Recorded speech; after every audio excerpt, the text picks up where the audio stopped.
Getting to 20% body fat is doable, but dropping below is precisely where most guys get stuck. You may have tried eating cleaner, training hard, even tracking your calories, yet the gut is still there, and you still don't know why it's not dropping away. So after helping hundreds of men break through this exact plateau, I've found 10 hidden reasons fat loss stalls at 20% body fat and how to fix each one. Now, some of these may surprise you, including this first one, which is almost undetectable. You've probably noticed that losing the first 5 to 10 pounds is the easiest, and the next 10 takes longer. But 20 pounds of fat loss is a solid drop, and this is where things often stall due to adaptation. So as you get leaner, your BMR, your basal metabolic rate, slightly declines, simply because there is less of you that you have to carry around each day. And if you've done a crazy diet or one that just doesn't really work and you've lost muscle mass because you're also not training properly, this adaptation is even worse. On top of that, it's also common to simply fidget less, spend more time sitting down, less moving around. It's almost like the body is slowing you down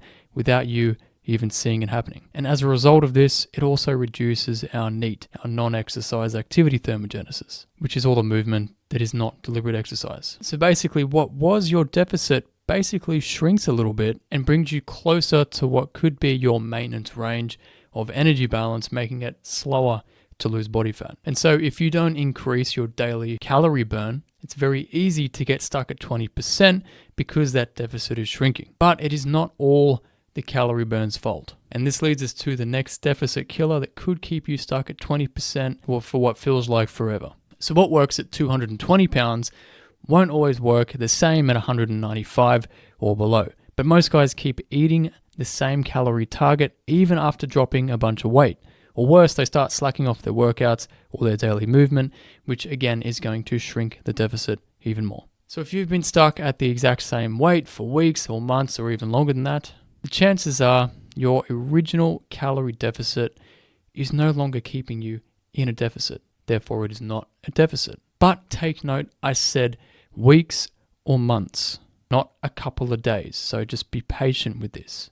So the fact is, after months of not losing body fat, not just scale weight, but visibly not losing body fat, that would mean your strategy is not working for fat loss. It's probably working better for maintenance. That's not a bad thing, but it is if you want to lose body fat and you're not losing body fat. So at this point, it is worth recalculating what is going to be your new deficit that you're going to have to maintain to kick your body into a fat loss mode again. And it could be as simple as just dropping by 100 to 200 calories. Nothing drastic, just a few little tweaks to a couple of meals, and then that can kick you into a deficit again. Now, I know to some people that might sound tough because we all want to eat more food. I haven't met any human that I can remember who doesn't want to eat food, who doesn't love eating food, who doesn't want to enjoy their food. So that excuse is kind of irrelevant. However, if you get this next thing right, you will barely notice a change from 100 to 200 calories within a new deficit. Let me explain. See, at 25 to 30% body fat, you can get away with guessing your food portions, like eyeballing meals, loose tracking, not using a food scale, and not measuring accurately. You'll still lose weight because the margin for error is much bigger. But once you're under 20%, the precision matters more than ever. Every extra teaspoon or tablespoon of butter or peanut butter or oil or whatever it is adds up. So even if you are eating relatively clean food every day, your actual portion sizes might be neutralizing your deficit despite being healthy. Now, I'm not saying that you're going to have to weigh every single meal and every bite of food that you eat for the rest of your life. But hey, if you're trying to save more cash or say pay off debt, would it hurt to be a little bit more accurate with your finances? Of course it wouldn't. So in a fat loss phase, accuracy is your friend.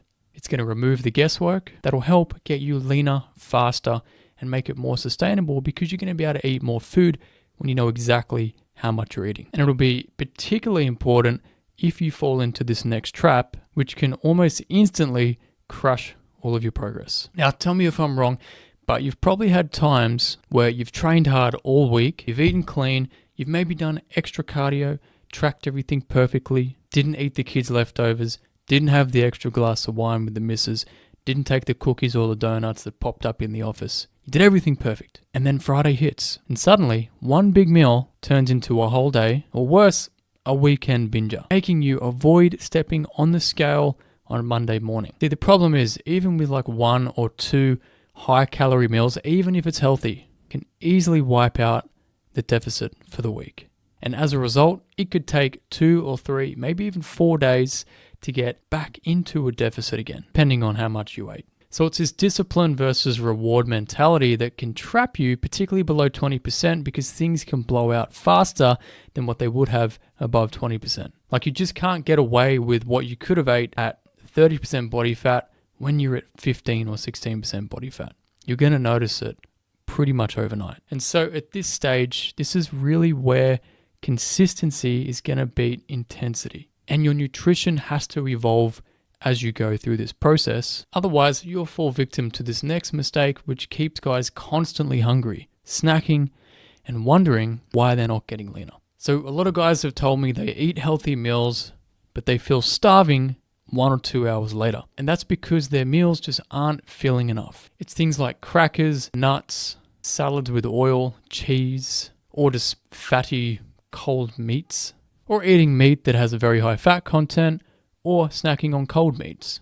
These can all pack a lot of calories, which don't actually keep you full for a long time, and they can be high in sodium, which might start to mess with your fluid retention and the weight on the scale. So the fact is, when you're losing more fat below 20%, you just have less room to play with, mucking around with random snacks. And this is why you need to start optimizing your volume of food per calorie to maximize your satiety or your food, which basically means feeling fuller for longer. You can do this by choosing foods that are higher on the food satiation index. And here's a couple of ideas. Adding 1 to 2 cups of steamed vegetables to your lunch and dinners, but don't put butter and oil on it. Swapping salmon for white fish, or swapping ribeye for a leaner type of beef.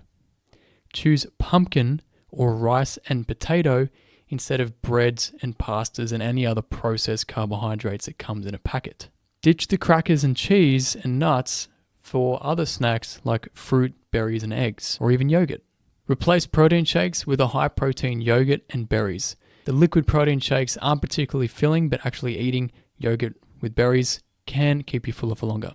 And bulk out your salads with filling vegetables like pumpkin or cucumbers, candy, whatever it is. Like, get creative, load up with more bulky vegetables that are very low in calories, but high in food weight, and they take up a lot of space on the plate.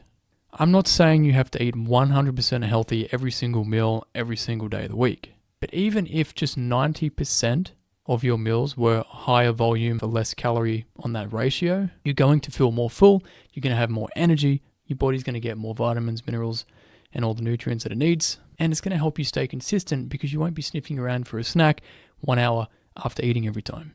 The fact is, if you're feeling hungry every hour or 2 after you eat, staying in a deficit is going to be very difficult. Problem is, some guys hear what I'm saying and they go too far the other way. And this brings us to the next mistake. This is a little bit like trying to pay off debt by taking out another loan. That's what happens when guys try to eat more to build more muscle, even though they're still sitting at 20% or thereabouts body fat. It's this old school mentality where guys say you need to eat more to build more muscle. And while doing that, you may gain some more muscle, but you're also going to gain more fat. Probably more fat than the amount of muscle you're going to gain, because it takes months to build muscle, but you can gain fat in days or weeks. And what's worse is that if your body fat is above 25%, chances are visceral fat is going to be much higher. This kind of fat is metabolically active, which means it's more harmful to our body because it's in and around our organs and our heart and where we basically don't want fat to be. As a result, having a high visceral fat can dampen testosterone, which is going to make it harder to build muscle anyway. So the fact is, eating more food while trying to build more muscle, it's just going to hide the muscle and make you look puffier and bigger, but you won't actually see any muscle definition because the fat's covering it. Of course, if you're on steroids, that's a different situation, but I'm natural and I don't preach taking steroids unless someone absolutely needs it for a medical reason, or if they're naturally declining so quick that it makes sense to do some kind of TRT protocol. I've never done it myself, so I can't speak from experience, but I've worked with many clients who have, and it has been very beneficial. But they didn't blow up and look like bodybuilders. It just helped them train a little bit harder, recover a bit faster, have a bit more energy, and they just felt generally better. But it wasn't like some miracle thing. And so the smarter play here is to focus on recomposition, and that is to be losing fat while also prioritizing building as much muscle as possible, which basically means training hard enough to send the signals to stimulate more muscle growth while eating in a slight deficit to keep burning more fat, but not a huge deficit that's going to deplete all your energy and rob your body of the fuel that it needs to actually build and maintain the muscle that you have. And now if you focus on this, that means you're going to get leaner and you're going to notice more muscle definition. So if you do gain muscle, you're going to see it because the body fat is shrinking at the same time. However, some guys just don't get lean no matter how hard they try to hit the gym. And this next point explains why. So just because you're hitting the gym harder, that doesn't mean you're going to be burning more fat. Plenty of guys train 5 days a week, but they walk less, they fidget less, they're sitting down for 10, 11, maybe 12 hours a day, so their total daily movement drops, and even though they might be ramping up their training. And this comes back to your NEAT. You can easily drop 300, 400, 500 calories overnight off your total daily calorie burn without really noticing it. This could be enough to neutralize a deficit that you would have otherwise had if you had gotten that 300, 400, 500 calories in the day. So this is why tracking your calorie burn is equally as important as tracking your workouts. If your calorie burn is always fluctuating or it's declining over time, that's going to put a lot more pressure on your nutrition, meaning you're probably going to have to shrink the deficit more by ultimately eating less. But I wouldn't be starving yourself or going on a huge deficit either, because there's a smarter way to prevent burning out on a diet or a training program, which I'm going to talk about now. If the thought of gaining fat back stresses you out, you're not alone. The problem is most guys stay in this perma-diet mode, pushing harder, eating stricter, and trying to drop fat as fast as possible. It's like working 12-hour days with no time off. Eventually, you're going to burn out or you're going to break down. So without a planned break, this constantly suffering mindset will either lead to a rebound or some kind of self-sabotage. So instead, what you could do is schedule a short 2-day diet break every 4 to 6 weeks, or simply take a 1-week maintenance phase every 3 to 4 months. And this can really help just reset your body and your mindset so that you don't feel like you're constantly pushing your body to burn fat every single day. Doing this myself, I found that in that week and for a couple of weeks after, my training performance actually improved. And then bringing myself back into a deficit afterwards, it felt like losing fat was smoother and easier to do because I had given myself that short break. It's a bit like hitting save on your progress so that you don't self-sabotage and undo months of work. But don't confuse this with a cheat break, which would completely sabotage and blow all your progress in a week. However, there is a deeper reason many men keep sabotaging their progress. Which brings us to the next point. Have you ever seen or heard of someone win the lottery only to go broke shortly after? They got rich, but they never became someone who knew how to stay rich. And I see this happen with fat loss all the time. Some guys work really hard to get lean, but they still act like the guy who's always been overweight. They say stuff like, "Oh, I just love eating, I'm a foodie," or "I've always had a big appetite, I've always been a big eater." And now that's not just harmless self-awareness. That is old identity reinforcing. Because if you keep seeing yourself as the guy who's trying to lose weight, you'll keep acting like the guy who's trying to lose weight. Eating just makes everything better. And it's the only thing that's sort of given me an escape in my life when I've needed it. And this is why so many guys will hit a goal, but then default right back to everything they were doing before. That kept them stuck above 20% body fat. But when you shift your identity to someone who is lean, who takes responsibility for their health and their body shape, over time your actions will evolve and match that new identity. And in doing so, you don't have to fight every day to stay lean. It just becomes the new normal for you. And within 6 months, people will treat you as the new you. They will forget that you used to be overweight and eating food all the time and not hitting the gym. That fades away into history. But I know it's not going to be a smooth line because not everyone is going to support your change. They will criticize you. They will try to pull you back. They will argue with you. They will tell you you're doing it wrong. They will tell you your diet is wrong. They will tell you all kinds of crap. And all you need to do is let them. Let them waste their sweet time left on this earth blabbing on about bullshit that has nothing to do with you. All you need to do is smile and give him a thumbs up and say, Thank you for sharing that. Great. Let's talk about something else. So here's the thing. Once that identity shift clicks, you won't even want to go back to the old you. You will look at that and it'll like propel you forward. You'll be like, I don't want to go back to that guy. I want to go this way. And if making this shift feels difficult, it's probably because you're still relying on this last thing I need to mention. So think of your morning alarm clock is like discipline. But without your morning routine, you're still going to be wasting time and hitting snooze. So you can hardcore discipline your way from 30% down to 20% body fat. But from here on, discipline is not enough. It is at this stage that your strategy needs to evolve from like pure effort to precise execution. And that means building a system and a routine around the following things. Daily habits that are going to stick with you for years and decades to come. Measuring your biofeedback data accurately so that you know precisely what is working or what's getting in the way. Having structured training that still allows for flexibility around life, family, events, travel, whatever it is that's going to pop up. And tracking your weekly and monthly averages so that you can optimize your diet and your training and your energy balance to maintain that deficit while building muscle and still feeling satisfied with all the food that you're actually eating.